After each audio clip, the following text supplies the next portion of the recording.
ఇటు వెళ్ళండి అమ్మా. పర్లేదు దారా, నువ్వు మళ్ళీ పడ్డావంటే అదో సెన్సేషన్ దా.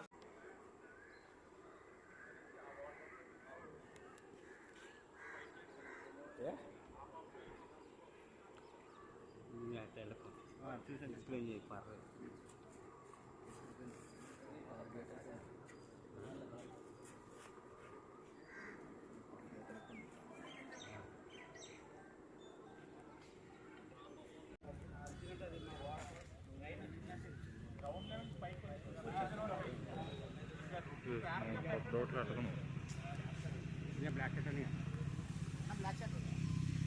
టీ షర్ట్ షర్ట్ అంటే ఏం బలుగుతారు?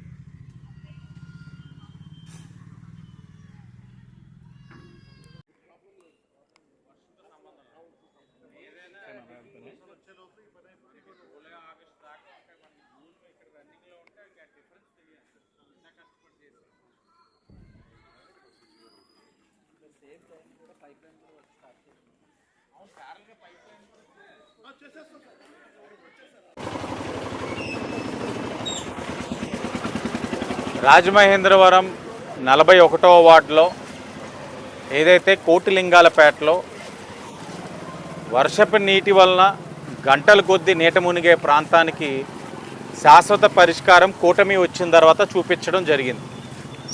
దశాబ్దాలుగా ప్రతి ఒక్కరికి సమస్య ఏంటన్నా తెలుసు, పరిష్కరించడంలోనే నిర్లక్ష్యం. గత 5 సంవత్సరాలు వైఎస్ఆర్ కాంగ్రెస్ పార్టీ వాళ్ళు అనేక సందర్భాల్లో ఇక్కడికి వచ్చారు. ఇక్కడ స్వామివారి యొక్క రథోత్సవం కార్యక్రమం చేసేవారు, పువ్వులు అయిపోయినాయి అయ్యండి అని రథం ఎక్కేవారు, అక్కడ చాలా చేశారు.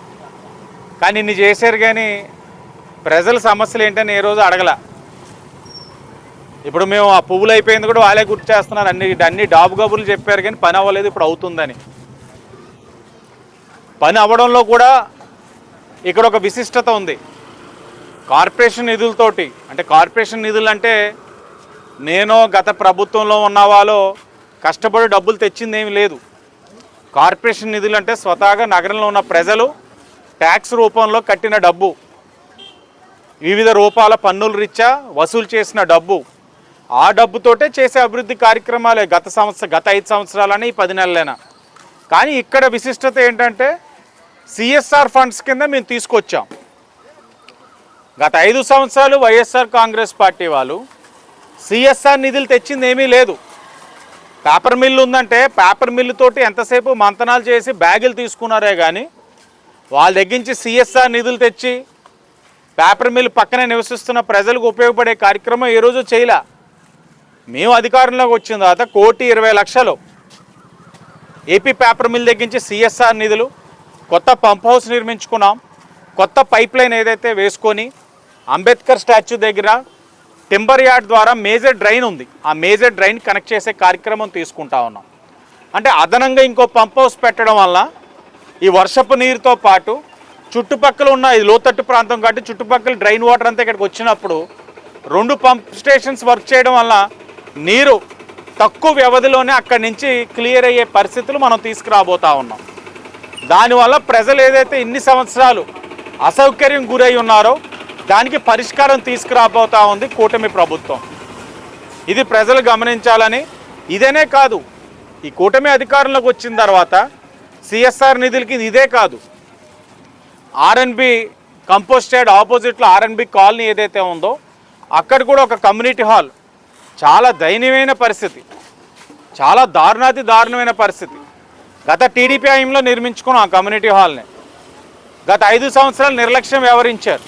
ఎంత దౌర్భాగ్యమైన పరిస్థితి అంటే ఆ కమ్యూనిటీ హాల్లో రాత్రి దొండగులు వెళ్ళి ఫాల్ సీలింగ్ ఈ మెటీరియల్ అంతా లాగేసుకొని అర్ధాలు పగలు కొట్టుకొని ఇష్టానుసారంగా చేసేసారు.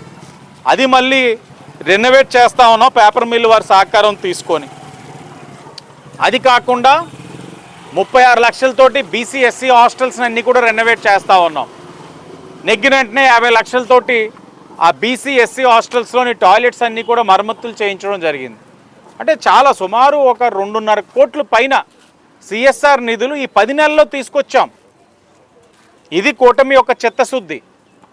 ఇది ప్రజలు గమనించాలని తెలియచేస్తూ బలహీన వర్గాలు నివసిస్తున్న ప్రాంతం పైన కూటమి అధిక ప్రాధాన్యత ఇస్తుంది.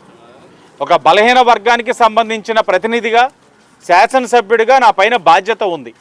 ఆ బాధ్యతని సంపూర్ణంగా నిర్వర్తిస్తూ పూలే అంబేద్కర్ కమ్యూనిటీ హాల్ ఏదైతే ఉందో ఇప్పటికే పురంధేశ్వరి గారు 80 లక్షలు గత సంవత్సరం సిఎస్ఆర్ ఫండ్ ఇచ్చున్నారు. ఈ సంవత్సరం కూడా అదనంగా ఇంకొక 80 లక్షలు అంటే 1,60,00,000 ఆవిడ ఇచ్చున్నారు. మొదటి సంవత్సరం 80 లక్షలకి టెండర్ పిలిచారు, దగ్గరలో పనులు ప్రారంభించుకోబోతా ఉన్నారు. ఈ ఫైనాన్షియల్ ఇయర్ 80 లక్షలు కూడా శాంక్షన్ అయిపోయింది. ఇది కాకుండా ఏదైతే ఏపీ పేపర్ మిల్ వాళ్ళని 80 లక్షలు మ్యాచింగ్గా అడగడం జరిగింది, వాళ్ళు కూడా అది శాంక్షన్ చేశారు.